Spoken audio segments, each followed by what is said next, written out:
What if I told you that one of nature's most breathtaking spectacles, hundreds of thousands of birds moving as a single, fluid entity, happens without any leader, plan, or central control?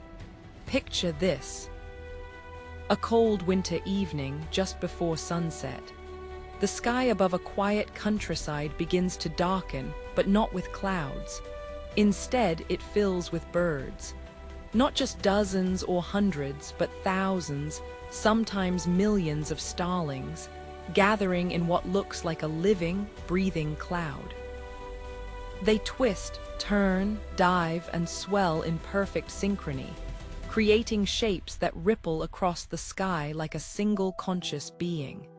This is a murmuration, one of the most mesmerizing displays in the natural world. And for centuries, people believed it must be magic or telepathy or some form of collective mind. But the truth is even more fascinating, because starlings don't follow a leader. They don't rehearse. They don't even have a destination in mind. So how do they achieve such perfect, fluid coordination? The answer lies in three simple rules that transform individual birds into something far greater than the sum of their parts. Let's start with the basics. Why do starlings murmurate in the first place? It's not for show, it's survival. As daylight fades, starlings gather in massive flocks to roost together for safety. There's warmth in numbers, and there's protection. A swirling, chaotic mass is much harder for a predator like a falcon to target than a single bird. But that raises the question. If it's about safety, why not just gather quietly in a tree? Why the breathtaking aerial ballet? Because the murmuration itself is the defense. It's a dynamic, ever-changing shield that confuses and intimidates predators. But to pull it off, every bird must move in near-perfect harmony with its neighbors. And that's where the real magic begins. Imagine you're one starling in a flock of 500,000.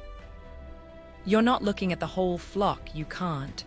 Your world is the 6 or 7 birds closest to you, and you're following 3 simple, instinctive rules. Rule 1, move toward the center.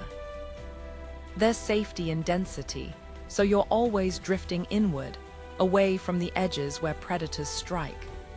Rule 2, match the speed and direction of your neighbors. You're not copying one bird, you're averaging the movement of the ones around you, creating a smooth, wave-like propagation of motion. And rule 3, don't crash. You maintain just enough space to avoid collision, but stay close enough to feel connected. Now, here's where it gets interesting. When one bird changes direction, maybe because it spots a predator, or just adjusts its position, that change ripples through the flock. Not like a slow message passed from bird to bird, but almost instantly. Because each bird is reacting to its local neighbors, and they to theirs, the shift propagates across the entire flock in a wave that can travel faster than any single bird could fly. Scientists call this phenomenon scale-free correlation, which simply means that no matter how big the flock is, the behavior stays coordinated. It's like a crowd doing the wave in a stadium. One person stands, and the motion flows seamlessly through thousands, but starlings take it further.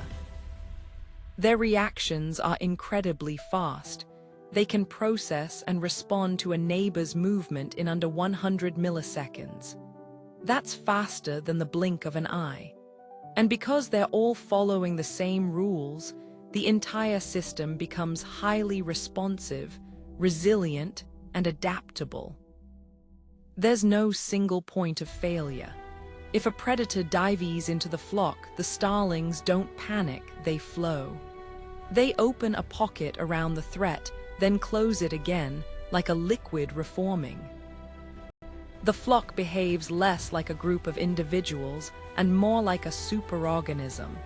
This kind of coordinated movement isn't unique to starlings.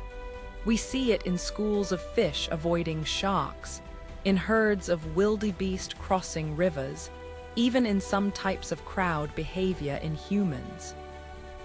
But starling murmurations are perhaps the most visible, dramatic example of what scientists call emergent behavior, complex, intelligent patterns arising from simple interactions between many individuals.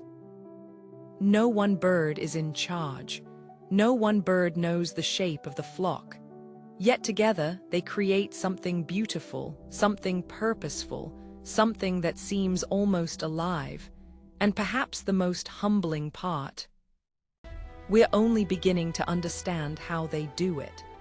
Advanced video tracking and computer modeling have allowed researchers to analyze murmurations frame by frame, mapping the subtle interactions between birds.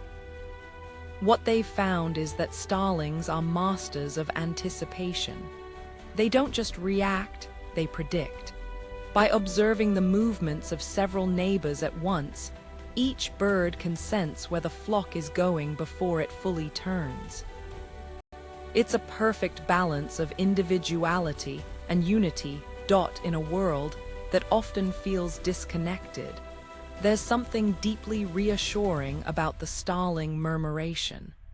It's a reminder that complexity can arise from simplicity, that chaos can give birth to order, and that sometimes the most powerful systems are the ones with no one in charge, just a set of shared rules, a common purpose, and trust in the bird beside you. Have you ever witnessed a starling murmuration in person? Share your experience in the comments. We'd love to hear which natural phenomena leave you in awe. And if you want to uncover more of nature's hidden intelligence, subscribe to Nature Unlocked.